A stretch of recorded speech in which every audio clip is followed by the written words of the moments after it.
yes, they had the means to do it, and when they felt that a transfer represented value for money, they went out and they did. I've just given you examples of players that they did, and there are those like Sicho who would even believe that club. Sadio Mane, I recall the signing of Sadio Mane from was it Southampton? Yeah, there was also the signing of this Brazilian. Felipe Coutinho. And look, for me, I always say that the value actually lies in the value the player gives you, and not necessarily how much the club is paying. So I'm not bothered if the club is not spending so much. I am bothered if the club is not spending on anyone at all, right?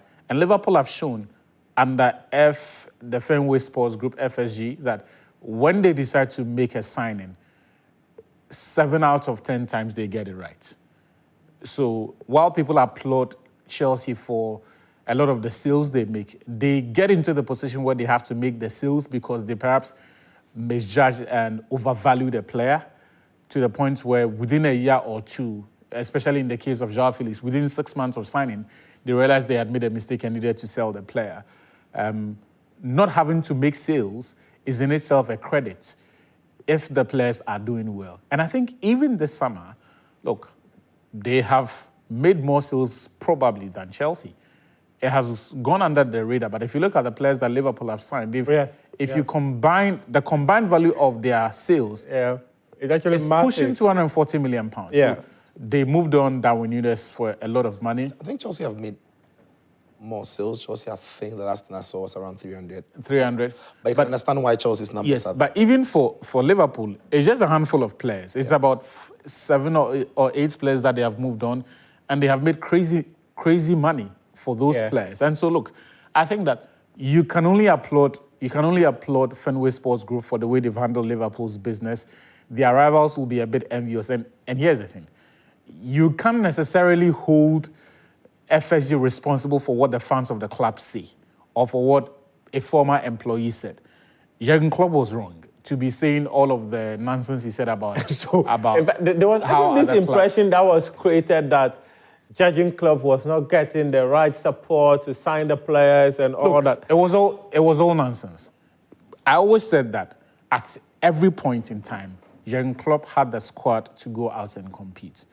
The exceptions will be the first 2 years. But after he proved he can get value out of that, we saw how Liverpool responded with the players they were signing for him.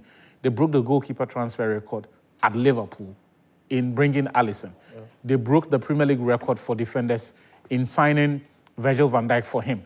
They retained Mohamed Salah and gave him the biggest contract in the Premier League at that time. I think the only exception would have been what Kevin De Bruyne was on at Manchester City. And City, for all intents and purposes, were outliers. The contracts that City were giving their players, it would have been, excuse my language, but it would have been stupid for anyone to think that it would make sense, either sporting or economic sense, for Liverpool to try to match that sort of contract. It was the equivalent of the expectation that Arsenal fans were having at a point, that Arsenal would offer the same contract that Manchester United and Chelsea were given. There are certain things that you can compete on the pitch, but there are certain things that if you try to match up, you are signing the death warrants of your own club. Of your club. Yeah, because, look, there are some things that are simply not attainable. You can't keep up. And Liverpool have managed the club in the manner that they deem best fits.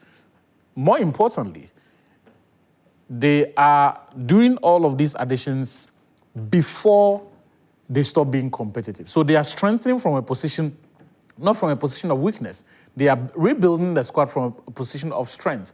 Look, I think this Isak signing is essentially the Mohamed Salah replacement. Because of Isak, they can sign a winger who may not be giving them 30 goals a season like Mohamed Salah, but because of the combined effect of Ekitike and then Isak, they can rest easy. It is also one signing that takes a bit of pressure off Florian Wirtz. Yeah, that's true.